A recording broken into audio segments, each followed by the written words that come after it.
Warning, this video has spoilers for Cyberpunk Edgerunners. Go watch it before watching this video. Seriously, you need to watch it. Anyways, let's get into the video. For years of my life, my favorite anime was A Silent Voice. I just loved how they portrayed depression and what it's like to live with it and eventually overcome it. And also, the soundtrack is just amazing.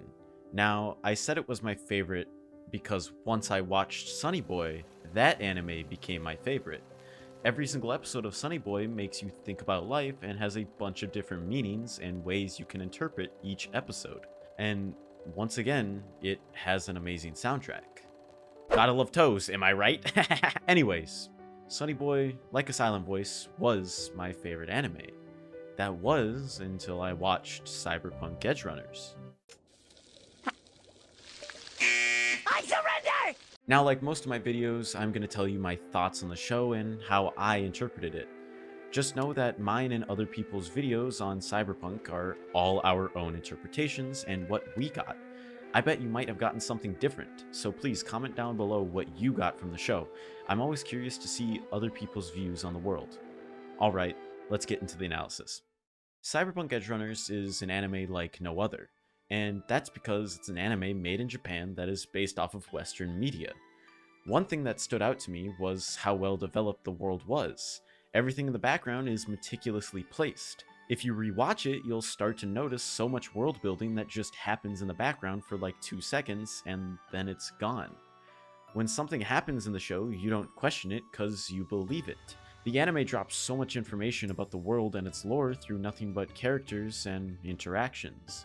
The amount of research and detail that goes into every part of this anime is amazing. Studio Trigger really hit their peak with this one. Sorry, Darling in the Franxx fans. I mean, fan? Is there still Darling in the Franxx fans? As you might have noticed, my favorite anime have all had a really good soundtrack. An anime, no matter how it's animated, can be made multiple times better off of a great soundtrack. And Cyberpunk is just that. It uses every song at its disposal at the correct time, and none of them ever felt out of place. Not once did they distract me from what I was watching. They only elevated each and every scene. Some of the songs used are just taken straight from the game. But hey, if they're fire, why not use them?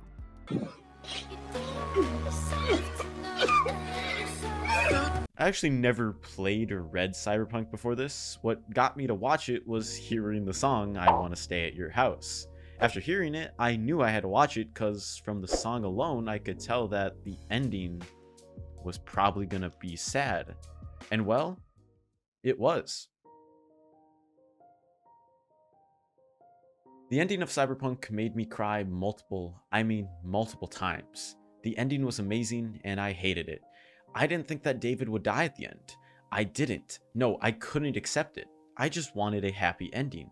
It felt unfair. But hey, the entire world of Cyberpunk is unfair. Every happy and good feeling point in the anime is followed by another sad and depressing moment.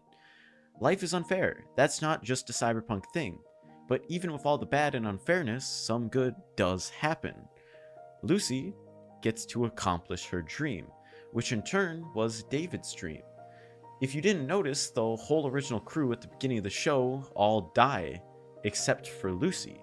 But why is that? Well, if you think about it, Lucy was the only one who never chose to be a cyberpunk. She was forced into it, unlike David, who chose this route for himself. Even if it felt like there was no other way for him, he could have chosen so many better options. Finding purpose in life is what I titled this video. But what I'm actually trying to find is a dream. Throughout the anime, David is asked what his dream is, a question he could never answer, so he instead tried helping others with their dreams as he was trying to distract himself from how meaningless his life actually is. And this question keeps coming up all the way until the end, where he finally tells Lucy that his dream is to make her dream come true. And hey man, if that's not true love, then I don't know what is. Once again, thank God this is based off of a Western media, because if it was based off of a manga, then David and Lucy would only have kissed once at the end, probably with some fireworks in the background. God damn it, not this shit again! Some might say that David was still living for others at the end of the anime.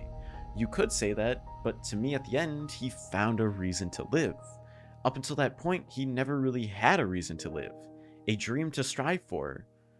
A dream is something we all need. Some people call it a life goal, but a goal and a dream are two entirely different things. That is what Cyberpunk Edgerunners made me realize about myself. I have really been living life this whole time without a dream, and that's why I ended up crying so much after the show was over. I realized, much like David, I too didn't have a dream.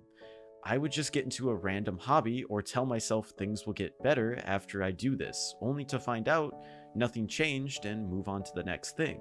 After thinking for a while, I still can't come up with a dream for myself.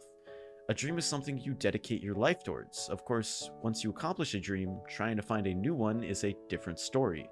Or maybe you're content with life after that. Personally, I wouldn't know since I don't have a dream in the first place.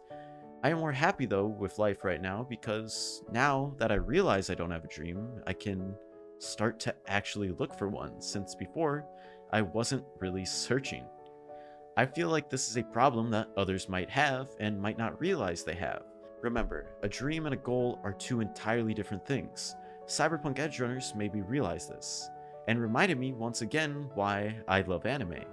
Now, if I had to say anything else in this video, it would probably be to, well, keep dreaming.